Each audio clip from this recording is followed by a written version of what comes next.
నమస్కారం వార్తలకు స్వాగతం ముందుగా ముఖ్యాంశాలు దేశంలో ఉద్యోగ నియామకాలు నిజాయితీగా పారదర్శకంగా జరుగుతున్నాయన్న ప్రధానమంత్రి రోజ్గార్ మేళా ద్వారా 51,000 మందికి నియామక పత్రాలు అందజేసిన నరేంద్ర మోదీ సికింద్రాబాద్లో జరిగిన రోజ్గార్ మేళాలో పాల్గొన్న కిషన్ రెడ్డి గడిచిన 8 ఏళ్లలో 8 కోట్ల మందికి నూతనంగా ఉద్యోగాలిచ్చామన్న కేంద్ర మంత్రి చిన్న పట్టణాల్లో స్టార్టప్లను స్థాపించే వారిని మోదీ ప్రభుత్వం ప్రోత్సహిస్తుందని వెల్లడి నల్సార్ యూనివర్సిటీలో ఘనంగా 22వ స్నాతకోత్సవం న్యాయవాద వృత్తి సవాళ్లతో కూడుకున్నదన్న జస్టిస్ బిఆర్ గవాయ్ సరైన మార్గదర్శకం ఉంటేనే నైపుణ్యం సాధించగలమని సిజేఐ వ్యాఖ్య అహ్మదాబాద్ విమాన ప్రమాదంపై aircraft accident investigation bureau ప్రాథమిక నివేదిక విడుదల ప్రమాదం వెనుక ఎలాంటి కుట్రకోణం లేదని ఏఏఐబి స్పష్టీకరణ లార్డ్స్ టెస్ట్లో భారత్ ఇంగ్లాండ్ మధ్య హోరాహోరీ పోరు రెండో రోజు ఆట ముగిసే సమయానికి 3 వికెట్లు కోల్పోయి 145 పరుగులు చేసిన టీమిండియా వింబుల్డన్ పురుషుల సింగిల్స్ లో ఫైనల్ కు చేరుకున్న సిన్నర్ అల్కరాజ్ నేడు మహిళల సింగిల్స్ తుది పోరులో తలపడనున్న స్వియాటెక్ అనిషిబోవా రాష్ట్రంలో ఈ నెల 15 వరకు మోస్తరు నుంచి భారీ వర్షాలు పలు జిల్లాలకు ఎల్లో హెచ్చరికలు జారీ చేసిన వాతావరణ కేంద్రం దేశంలో ఉద్యోగ నియామకాలు పారదర్శకంగా నిజాయితీగా జరుగుతున్నాయని ప్రధానమంత్రి నరేంద్ర మోదీ పేర్కొన్నారు. ఢిల్లీలో నిర్వహించిన రోజ్గార్ మేళాలో భాగంగా మోదీ వర్చువల్ గా దేశవ్యాప్తంగా 51,000 మందికి నియామక పత్రాలు అందజేశారు.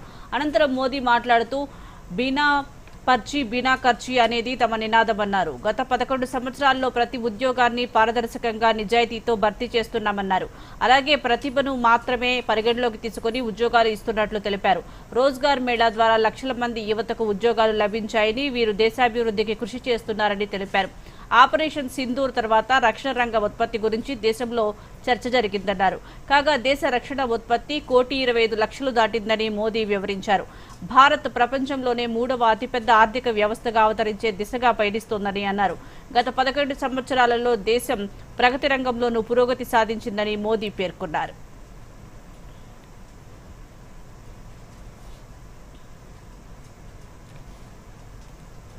युवाओं को पक्की नौकरी देने का हमारा अभियान निरंतर जारी है और हमारी पहचान भी है बिना पर्ची बिना खर्ची। आज 51,000 से अधिक युवाओं को नियुक्ति पत्र दिए गए हैं। ऐसे रोजगार मेलों के माध्यम से अब तक लाखों नौजवानों को भारत सरकार में परमानेंट जॉब मिल चुकी है। अब ये नौजवान राष्ट्र निर्माण में बड़ी भूमिका निभा रहे हैं। 21वीं सदी में नेचर ऑफ जॉब भी बदल रहा है, नए नए सेक्टर्स भी उभर रहे हैं। इसलिए बीते दशक में भारत का जोर अपने युवाओं को इसके लिए तैयार करने का है। ప్రభుత్వ ప్రైవేటు రంగాల్లో ఉపాధి అవకాశాలు పెంపొందించేందుకు కేంద్ర ప్రభుత్వం ప్రత్యేక చర్యలు చేపట్టిందని కేంద్ర బొగ్గు గనుల శాఖ మంత్రి జి కిషన్ రెడ్డి తెలిపారు. సికింద్రాబాద్లోని బోయిగూడలో నిర్వహించిన పీఎం రోజ్గార్ యోజన కార్యక్రమంలో కేంద్ర మంత్రి మాట్లాడుతూ 2017 నుంచి ఇప్పటి వరకు 8 కోట్ల మందికి నూతనంగా ఉద్యోగాలు లభించాయన్నారు. స్టార్టప్ రంగాన్ని బలోపేతం చేసేందుకు కృషి చేస్తున్నామని, చిన్న చిన్న పట్టణాల్లోనూ స్టార్టప్లు స్థాపించే వారిని ప్రోత్సహిస్తున్నామని చెప్పారు. దేశాభివృద్ధిలో మహిళలను భాగస్వామ్యం చేస్తూ అభివృద్ధి కార్యక్రమాలను కొనసాగిస్తున్నామని కిషన్ రెడ్డి తెలిపారు. ప్రపంచంలో ఎక్కడా లేని విధంగా అతిపెద్ద ఆహార ఉత్పత్తుల పంపిణీ పథకాన్ని భారత ప్రభుత్వం అమలు చేస్తోందని పేర్కొన్నారు. దేశంలో 64% మందికి సామాజిక భద్రతా కార్యక్రమాలు అమలు చేస్తూ మోదీ ప్రభుత్వం పేదలకు వెన్నుదన్నుగా నిలుస్తుందని చెప్పారు.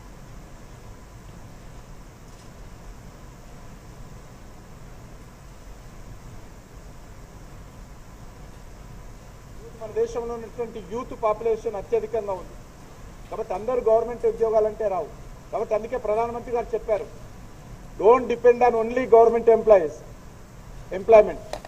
We should create a jobs అనేటువంటి విషయాన్ని జాబ్ సీకర్స్ నుంచి జాబ్ క్రియేటర్స్గా మీరు ఎమర్జ్ కావాలనేదే ప్రధానమంత్రి గారి లక్ష్యం. ఆ దిశలోనే అనేక కార్యక్రమాలు మనం ఈ సందర్భంగా స్టార్టప్స్ కావచ్చు, స్కిల్లింగ్ కావచ్చు, అనేక రకాలుగా ఒక స్ట్రాంగ్ ఎకోసిస్టాన్ని ఈరోజు మన దేశంలో ఎమర్జ్ చేస్తూ ఉన్నామన్న విషయాన్ని సందర్భంగా మనం చేస్తున్నాను. అంతేకాదు ఎంప్లాయీస్ ప్రావిడెంట్ ఫండ్ అసోసియేషన్ ద్వారా చూసినట్లయితే 2017 నుంచి 8 కోట్ల మందికి నూతన ఉద్యోగాలు ఈరోజు ప్రైవేట్ సెక్టార్లో కానీ, మ్యానుఫ్యాక్చరింగ్ సెక్టార్లో కానీ, సర్వీస్ సెక్టార్లో కానీ, గవర్నమెంట్ సెక్టార్లో కానీ కొత్త ఉద్యోగాలు వచ్చాయనే విషయాన్ని ఈ సందర్భంగా మీకు మనవి చేస్తున్నాను. న్యాయవాదుల వృత్తి ఎన్నో సవాళ్లను కూడుకున్నదని సీజేఐ జస్టిస్ బిఆర్ గవాయ్ పేర్కొన్నారు. న్యాయవాదులు నిరంతరం తమను తాము నిరూపించుకోవాలని సూచించారు. హైదరాబాద్ నల్సార్ యూనివర్సిటీలో 22వ స్నాతకోత్సవానికి ముఖ్య అతిథిగా సీజేఐ జస్టిస్ బిఆర్ గవాయ్ హాజరై ప్రసంగించారు. కోర్టు తీర్పుల పట్ల సమగ్ర అవగాహన కలిగి ఉండాలని సీజేఐ సూచించారు. ప్రస్తుతం న్యాయవాదుల విద్యలో ప్రవేశించే వారి సంఖ్య సానుకూలంగా పెరుగుతోందని చెప్పారు. ఏఐ, డేటా, ప్రైవసీ విషయంలో అనుకూల, ప్రతికూల ప్రయోజనాలు ఉన్నాయని వెల్లడించారు. సరైన మార్గదర్శకం ఉంటేనే నైపుణ్యం సాధించగలమని సీజేఐ తెలిపారు. కాగా ఈ కార్యక్రమంలో Supreme Court judge justice PS Narasimha, Telangana CM Revanth Reddy, High Court CJ justice Sujoy Paul కూడా స్నాతకోత్సవంలో పాల్గొన్నారు. సీజేఐ జస్టిస్ బిఆర్ గవాయ్ ఉత్తీర్ణత సాధించిన విద్యార్థులకు పట్టాలు అందజేశారు.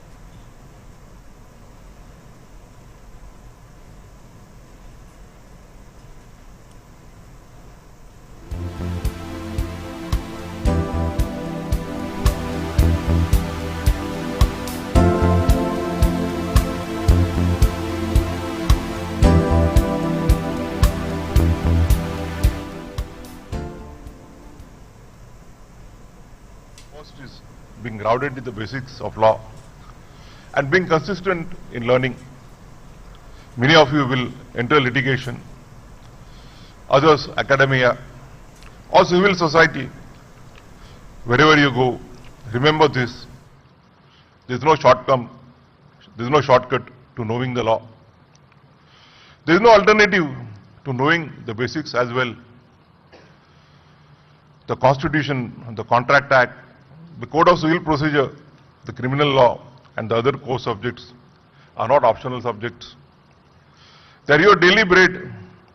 They are what allow you to argue with clarity, to advise with confidence, to teach with conviction and to serve with integrity. At the same time, the law is changing fast with new emerging areas like artificial intelligence and data privacy. Of course, be cognizant of these latest developments, but keep your foundation strong.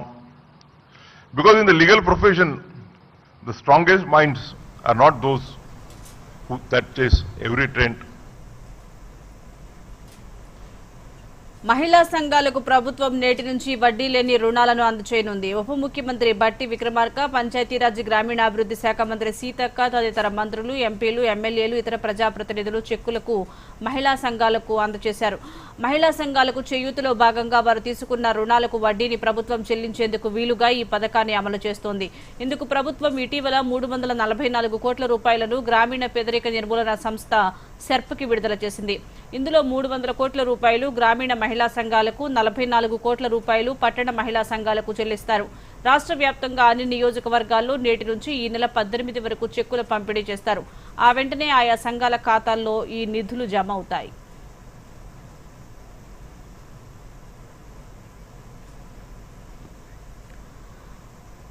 సాగునీరు అందక పంటలు ఎండిపోతున్నాయని రైతులు మంత్రి తుమ్మల నాగేశ్వరరావు దృష్టికి తీసుకువెళ్లారు. రైతుల విజ్ఞప్తి మేరకు సీతారామ ప్రాజెక్టు నుంచి నీటి విడుదలపై నీటిపారుదల శాఖ మంత్రి ఉత్తమ్ కుమార్ రెడ్డి కలెక్టర్లతో తుమ్మల మాట్లాడారు. నాగార్జున సాగర్ నుంచి నీటి విడుదల ఆలస్యం అవుతోందని, సీతారామ ప్రాజెక్టు నుంచి విడుదల చేయాలని కోరారు. ఖమ్మం, భద్రాద్రి జిల్లా కలెక్టర్లతోనూ మంత్రి తుమ్మల మాట్లాడారు. ఈ రోజు సమీక్ష అనంతరం నిర్ణయం తీసుకుంటామని మంత్రి ఉత్తమ్ తెలిపారు.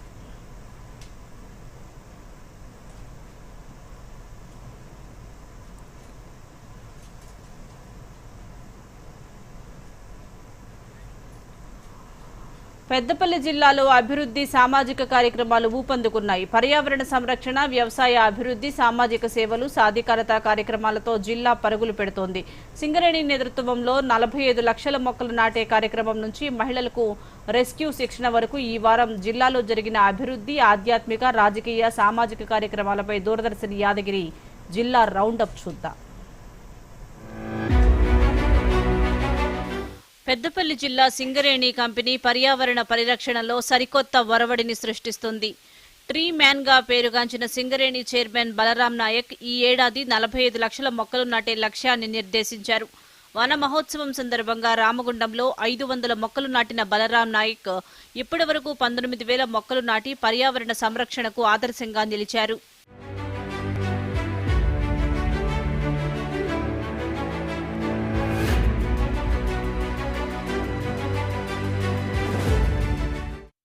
జాతీయ ఆహార భద్రతా పథకం కింద జిల్లా వ్యాప్తంగా రైతులకు కంది, మినుము విత్తనాలను ఉచితంగా పంపిణీ చేశారు.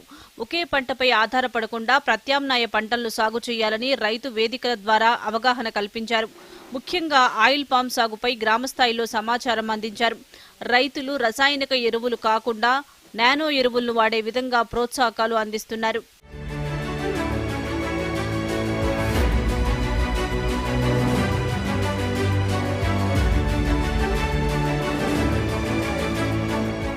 నూట 37 సంవత్సరాల సుదీర్ఘ చరిత్ర కలిగిన సింగరేణిలో తొలిసారిగా మహిళా ఉద్యోగులు, అధికారులకు రెస్క్యూ శిక్షణ అందించారు.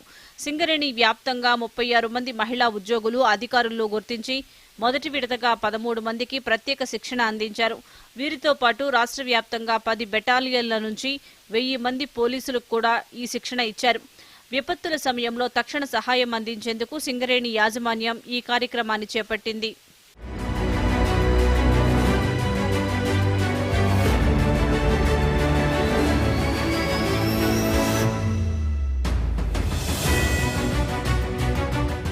జాతీయ వైద్యుల దినోత్సవం సందర్భంగా రామగుండం శాసనసభ్యులు మక్కాన్ సింగ్ రాజ్ ఠాకూర్ పారిశ్రామిక ప్రాంతంలోని ప్రభుత్వ, ప్రైవేటు రంగాల్లో సేవలందిస్తున్న 200 మంది వైద్యులను ఘనంగా సన్మానించారు. వైద్యులకు బహుమతులు అందజేసి వారి సేవలను కొనియాడారు. జిల్లా ఆరోగ్య రంగంలో వారి కృషిని గుర్తించారు.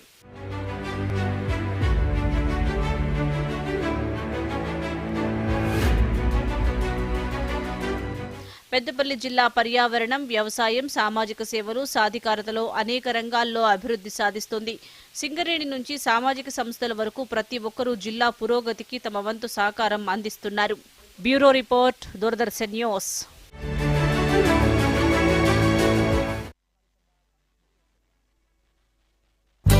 మన డెజర్ట్ వచ్చేసింది కానీ మన ఛాంపియన్ ఇంకా రాలేదు. మరి బిల్లిచ్చే ముందేనే వస్తుందంటారా? సో గర్ల్స్, ఏంటట సంగతి? బిల్లట సంగతి ఏది నీ కాడి పిన్ని? ఆర్బీఐ అంటుంది మీ పిన్, ఓటీపీ, సివివి లేదా ఇంటర్నెట్ బ్యాంకింగ్ పాస్వర్డ్ ఎవరికీ ఇవ్వొద్దు. ఆన్లైన్ బ్యాంకింగ్ మీ సొంత కంప్యూటర్, మొబైల్ ఇంకా సెక్యూర్ నెట్వర్క్ నుంచే చెయ్యండి. తినడం ఛాంపియన్షిప్ జరిగిందా? ఆర్బీఐ అంటుంది విషయాలు తెలుసుకోండి, జాగరూకంగా ఉండండి. వికసిత్ భారత్ నినాదం వికసిత్ కేరళకు మార్గదర్శనం కావాలని కేంద్ర హోంమంత్రి అమిత్ షా అన్నారు. కేరళలోని తిరువనంతపురంలో బీజేపీ రాష్ట్ర కార్యాలయాన్ని ప్రారంభించిన అనంతరం అమిత్ షా మాట్లాడుతూ కార్యకర్తలే బీజేపీకి బలమని స్పష్టం చేశారు. బీజేపీ నూతన కార్యాలయ ఆవిర్భావంతో త్వరలోనే కేరళలో ఎన్డీఏ ప్రభుత్వం అధికారంలోకి వస్తుందని విశ్వాసం వ్యక్తం చేశారు. దక్షిణాది రాష్ట్రాల పురోభివృద్ధి దేశాభివృద్ధికి ఎంతో కీలకమని అమిత్ షా తెలిపారు. దేశంలోని 140 కోట్ల మంది అభివృద్ధి లక్ష్యంగా ప్రధాని మోదీ వికసిత్ భారత్ సంకల్పాన్ని ప్రజల ముందుంచారన్నారు.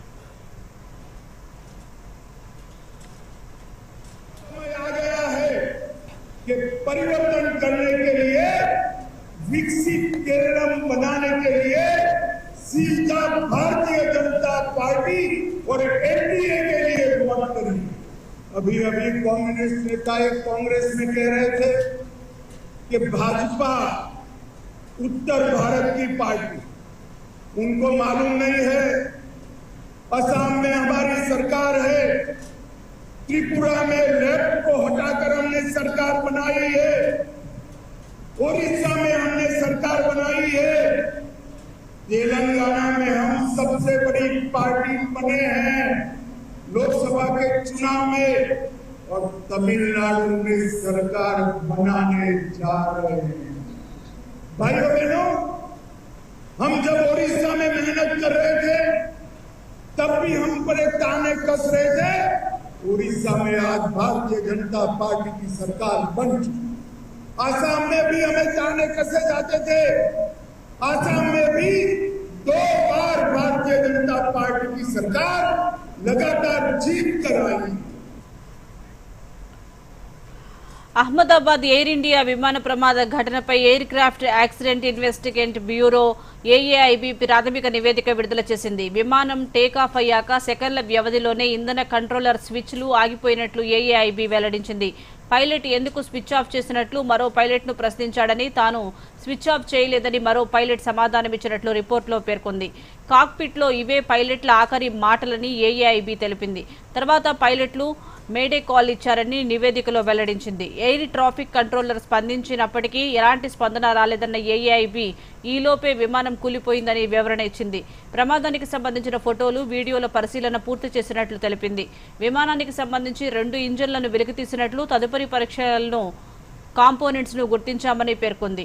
ఇంజన్లను భద్రపరిచినట్లు తెలిపింది. ప్రమాదం వెనుక ఎలాంటి కుట్రకోవడం లేదని, పక్షి ఢీకొన్న ఆనవాళ్లు కూడా కనిపించలేదని ప్రాథమికంగా నిర్ధారించింది. గత నెల 12న ఎయిర్ ఇండియా విమానం కుప్పకూలిన ఘటనలో ఫ్లైట్లో ఉన్న 240 మంది ప్యాసింజర్లతో సహా ఇతరులు మరో 30 మందికి పైగా మృతి చెందారు.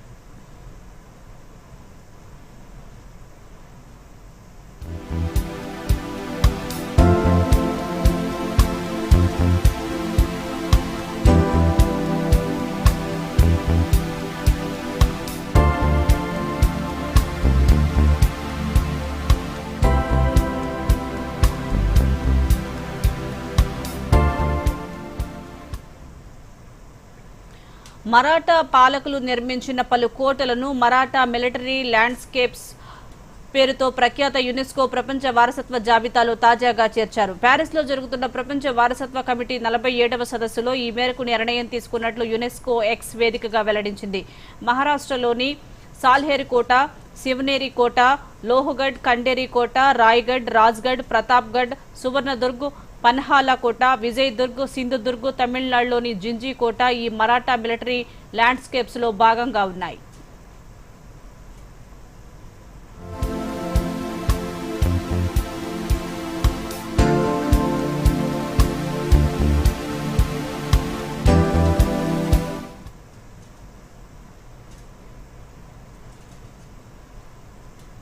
Maratha Military Landscapes of India on the World Heritage List under Agenda Item 8B.16.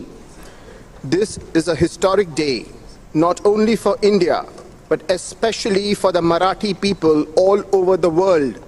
The rich cultural heritage of the Marathas has been honored by the recognition of its outstanding universal value by the international community. The Maratha military landscapes represent a unique fusion of military innovation, ecological adaptation, and architectural excellence shaped by the rugged landscapes of the Sahyadris and the indomitable spirit of the Maratha polity. We dedicate this inscription to the wisdom of Chhatrapati Shivaji Maharaj, whose legacy lives on through these military landscapes and the work of the Marathas for the well-being of the people. Amarnath యాత్ర సురక్షితంగా సాఫీగా జరిగేలా భారత సైన్యం operation Shiva 2025ను ప్రారంభించింది. పాకిస్తాన్ మద్దతు గల ఉగ్రవాదుల నుంచి ముప్పు పెరిగిన నేపథ్యంలో ఈ ఏడాది భారీ భద్రతా ఏర్పాట్లు చేశారు. సైన్యం, పౌర పరిపాలన, కేంద్ర సాయుధ పోలీసు బలగాల సమన్వయంతో ఉత్తర, దక్షిణ మార్గాల్లో భద్రతను బలోపేతం చేస్తున్నారు. 8,500 మంది సైనికులతో పాటు బహుళస్థాయి ఉగ్రవాద నిరోధక వ్యవస్థ, అధునాతన నిఘా సాధనాలు, విపత్తు స్పందన చర్యలను అమలు చేస్తున్నారు. డ్రోన్ ముప్పును ఎదుర్కొనేందుకు 50కి పైగా కౌంటర్ డ్రోన్ సిస్టమ్లు, ఎలక్ట్రానిక్ వార్ఫేర్ యూనిట్లతో కూడిన గ్రిడ్ను ఏర్పాటు చేశారు. యాత్రా మార్గాలు, పవిత్ర గుహల వద్ద నిరంతర డ్రోన్ నిఘా, ప్రత్యక్ష పర్యవేక్షణ కొనసాగుతోంది. జమ్మూ నుంచి గుహ దేవాలయం వరకు కాన్వాయ్లను హై రిజల్యూషన్ కెమెరాలు, డ్రోన్ ఫీడ్ల ద్వారా పర్యవేక్షిస్తున్నారు. ఆపరేషన్ శివ 2025 ద్వారా యాత్రికులకు సురక్షిత, అవిరామ యాత్రలు నిర్ధారించడమే సైన్యం లక్ష్యమని అధికారులు తెలిపారు.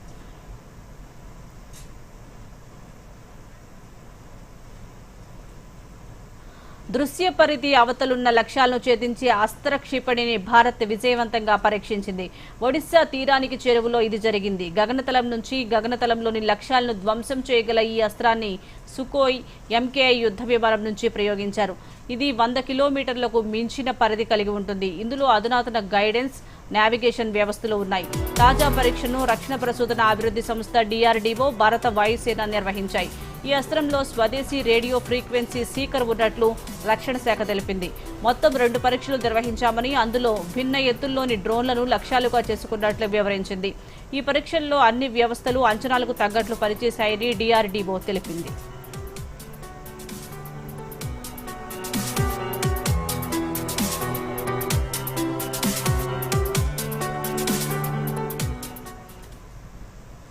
యూనిఫైడ్ పేమెంట్స్ ఇంటర్ఫేస్ UPI విస్తృతంగా అమలు కావడంతో భారత్ వేగవంతమైన డిజిటల్ చెల్లింపుల్లో ప్రపంచంలో మొదటి స్థానంలో నిలిచిందని అంతర్జాతీయ ద్రవ్యనిధి IMF తాజా నివేదికలో తెలిపింది.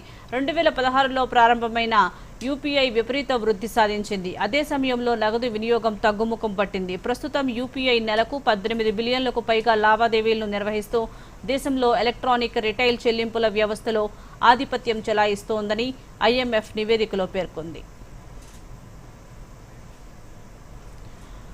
గ్లోబల్ EV కంపెనీ టెస్లా వచ్చే వారం ముంబైలో తన మొదటి ఎక్స్పీరియన్స్ సెంటర్ను ప్రారంభించనుంది. ఈ నెల 15న జరిగే ప్రారంభోత్సవం కోసం ఇన్విటేషన్లను పంపింది.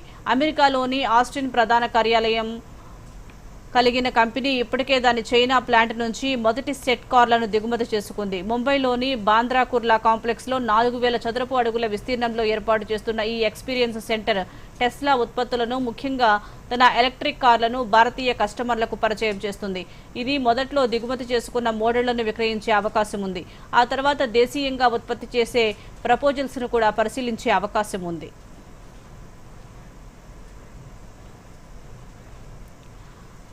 ప్రపంచవ్యాప్తంగా ప్లాస్టిక్ వినియోగాన్ని తగ్గించి పర్యావరణాన్ని కాపాడేందుకు ప్రతి ఏటా జూలై 12న ప్రపంచ పేపర్ బ్యాగ్ డే జరుపుకుంటారు. పేపర్ బ్యాగ్ల వినియోగాన్ని ప్రోత్సహించడం, ప్లాస్టిక్ వల్ల కలిగే నష్టాలపై అవగాహన కల్పించడం ఈ రోజు ప్రధాన ఉద్దేశం. పేపర్ బ్యాగ్లను ఎలా ఉపయోగించాలి, వాటిని రీసైకిల్ చేయడం ద్వారా పర్యావరణానికి ఎలా సహకరించాలో దూరదర్శన్ యాదగిరి ప్రత్యేక కథనంలో ఇప్పుడు తెలుసుకుందాం. ప్రపంచ పేపర్ బ్యాగ్ డేను నేడు జరుపుకుంటున్నాం. ప్లాస్టిక్ బ్యాగుల వల్ల పర్యావరణానికి కలిగే నష్టాన్ని తగ్గించి బయోడిగ్రేడబుల్ అయిన పేపర్ బ్యాగుల వినియోగాన్ని పెంచడం ఈ రోజు లక్ష్యం.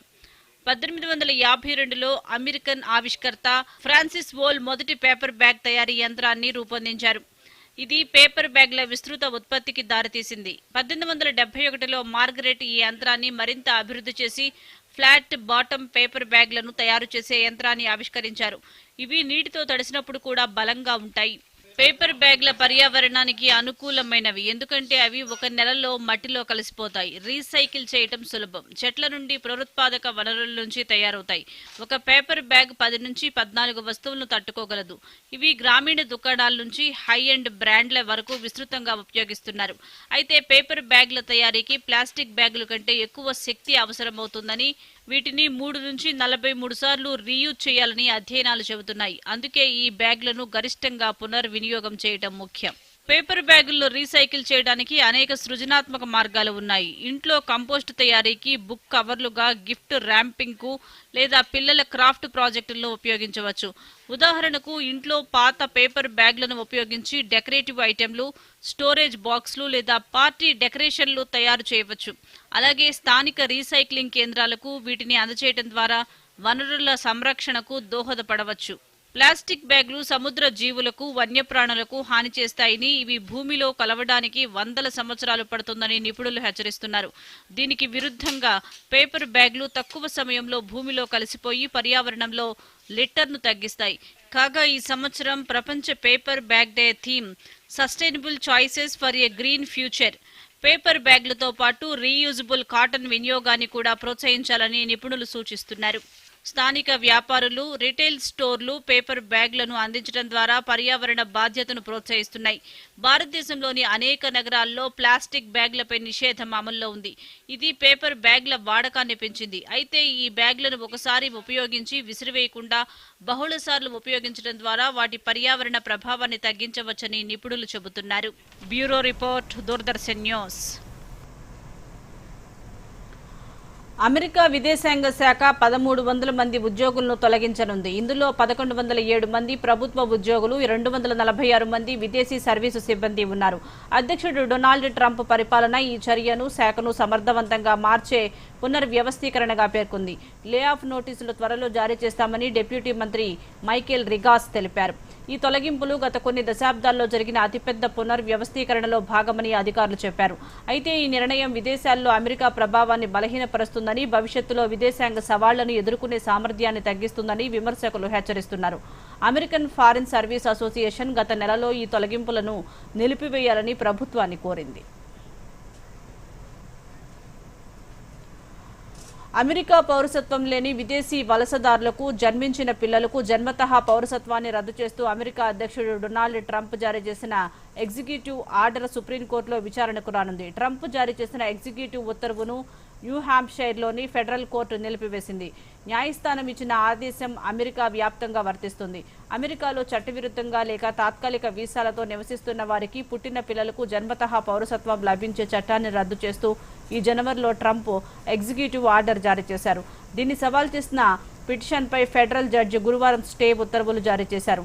సుప్రీంకోర్టుకు అప్పీల్కు వెళ్లడానికి వీలుగా వారం రోజులు స్టే ఇచ్చింది. 2026 టీ20 వరల్డ్ కప్ కోసం యూరప్ క్వాలిఫైర్స్ లో ఇటలీ, నెదర్లాండ్స్ జట్టు భారత, శ్రీలంకలో జరిగే టోర్నమెంట్కు అర్హత సాధించాయి. ఇటలీకి ఇది తొలి వరల్డ్ కప్ బెర్త్. హేగ్లో జరిగిన ఫైనల్ మ్యాచ్లో ఇటలీ 7 వికెట్ల నష్టంతో 134 స్కోరుతో నిలిచింది. నెదర్లాండ్స్ బౌలర్ రోలెఫ్ వాండర్ మెర్వే 3 వికెట్లు తీసి ఇటలీని కట్టడి చేశాడు. నెదర్లాండ్స్ 16.2 ఓవర్లలో 135 పరుగుల లక్ష్యాన్ని సునాయాసంగా ఛేదించింది. ఇటలీ నెట్ రన్ రేట్తో క్వాలిఫై అయింది. జెర్సీ స్కాట్లాండ్పై ఆఖరి బంతిలో విజయం సాధించినప్పటికీ నెట్ రన్ రేట్లో వెనుకబడి అర్హత కోల్పోయింది.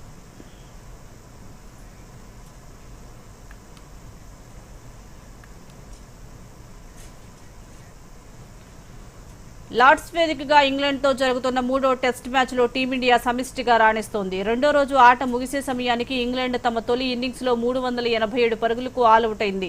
భారత బౌలర్లలో జస్ప్రీత్ బుమ్రా 5 వికెట్లతో సత్తా చాటారు. ఇంగ్లాండ్ బ్యాటర్లలో జో రూట్ 122 పరుగులతో అత్యధిక స్కోర్ సాధించాడు. భారత తొలి ఇన్నింగ్స్లో రెండో రోజు ఆట ముగిసే సమయానికి 3 వికెట్ల నష్టానికి 145 పరుగులు చేసింది. కేఎల్ రాహుల్ 53 పరుగులతో స్థిరంగా ఆడుతుండగా రిషబ్ పంత్ 19 పరుగులతో అతనికి తోడుగా ఉన్నారు. ఓపెనర్ యశస్వి జైస్వాల్ 45 పరుగులతో రాణించాడు. భారత్ ఇంకా 242 పరుగులు వెనుకబడి ఉండటంతో మూడో రోజు ఆట కీలకంగా మారనుంది. మరి కాసేపట్లో ప్రారంభమయ్యే మూడో రోజు మ్యాచ్లో భారత బౌలర్లు, బ్యాటర్లు సమన్వయంతో కొనసాగితే ఆసక్తికరమైన పోరు జరిగే అవకాశం ఉందని నిపుణులు అభిప్రాయపడుతున్నారు. వింబుల్డన్ 2025 పురుషుల సింగిల్స్ ఫైనల్లో ఇటలీ ఆటగాడు జానిక్ సిన్నర్, స్పెయిన్ యువ సంచలనం కార్లోస్ అల్కరాజ్ తలపడనున్నారు. సెమీఫైనల్లో సిన్నర్ 7 సార్లు ఛాంపియన్ నోవాక్ జకోవిచ్ ను 6-3, 6-3, 6-4 స్కోరుతో ఓడించి తొలి వింబుల్డన్ ఫైనల్కు చేరాడు. అల్కరాజ్ అమెరికా ఆటగాడు టేలర్ ఫ్రెడ్జ్ ను 6-4, 5-7, 6-3, 7-6 స్కోరుతో ఓడించి వరుసగా మూడో ఫైనల్కు అర్హత సాధించాడు. గత నెల ఫ్రెంచ్ ఓపెన్ ఫైనల్లో అల్కరాజ్ సిన్నర్ ను 5 సెట్ల మ్యాచ్లో ఓడించాడు. కానీ 2022 వింబుల్డన్లో సిన్నర్ అల్కరాజ్పై విజయం సాధించాడు. సిన్నర్ తన సర్వులతో బేస్లైన్ ఆటతో పోటీ ఇస్తుండగా అల్కరాజ్ తన వైవిధ్యమైన షాట్ మేకింగ్తో ఆకట్టుకుంటాడు. మరి ఈ ఆదివారం జరిగే మ్యాచ్లో ఎవరు గెలుస్తారనేది ఇప్పుడు ఉత్కంఠగా మారింది.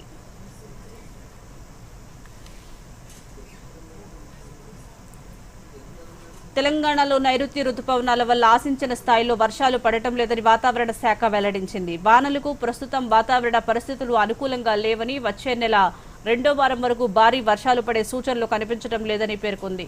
రుతుపవనాల సమయంలో అల్పపీడనాలు ఏర్పడటం సర్వసాధారణమని, కానీ నెల రోజుల నుంచి ఇవి ఏర్పడకపోవడంతోనే వానలపై ప్రభావం పడుతుందని తెలిపింది. కొన్ని జిల్లాల్లో మోస్తరు వానలు పడతాయని అంచనా వేసింది. జూన్లో రాష్ట్రంలో 20%, జూలైలో ఇప్పటి వరకు 15% లోటు వర్షపాతం నమోదైందని వివరించింది. ద్రోణి ప్రభావంతో రాష్ట్రంలో ఈ నెల 15 వరకు కొన్ని చోట్ల తేలికపాటి నుంచి మోస్తరు వర్షాలు కురిసే అవకాశం ఉందని వాతావరణ శాఖ వెల్లడించింది. ఈ రోజు ఆదిలాబాద్, ఆసిఫాబాద్, మంచిర్యాల, భూపాలపల్లి, ములుగు, భద్రాద్రి కొత్తగూడెం, ఖమ్మం జిల్లాల్లో వర్షాలు కురిసే అవకాశం ఉన్నట్లు అంచనా వేసింది. ఆయా జిల్లాలకు ఎల్లో అలర్ట్ జారీ చేసింది. జూలైలో కూడా రాష్ట్రంలోని 15 జిల్లాల పరిధిలో 311 మండలాల్లో లోటు వర్షపాతం కొనసాగుతోంది. వార్తలు ముగించే ముందు ముఖ్యాంశాలు మరోసారి. దేశంలో ఉద్యోగ నియామకాలు నిజాయితీగా పారదర్శకంగా జరుగుతున్నాయన్న ప్రధానమంత్రి. రోజ్గార్ మేళా ద్వారా 51,000 మందికి నియామక పత్రాలు అందజేసిన నరేంద్ర మోదీ. సికింద్రాబాద్ లో జరిగిన రోజ్గార్ మేళాలో పాల్గొన్న కిషన్ రెడ్డి గడిచిన 8 ఏళ్లలో 8 కోట్ల మందికి నూతనంగా ఉద్యోగాలిచ్చామన్న కేంద్ర మంత్రి. చిన్న పట్టణాల్లో స్టార్టప్లను స్థాపించే వారిని మోదీ ప్రభుత్వం ప్రోత్సహిస్తుందని వెల్లడి. నల్సార్ యూనివర్సిటీలో ఘనంగా 22వ స్నాతకోత్సవం. న్యాయవాద వృత్తి సవాళ్లతో కూడుకున్నదన్న జస్టిస్ బిఆర్ గవాయ్. సరైన మార్గదర్శకం ఉంటేనే నైపుణ్యం సాధించగలమని సిజేఐ వ్యాఖ్య.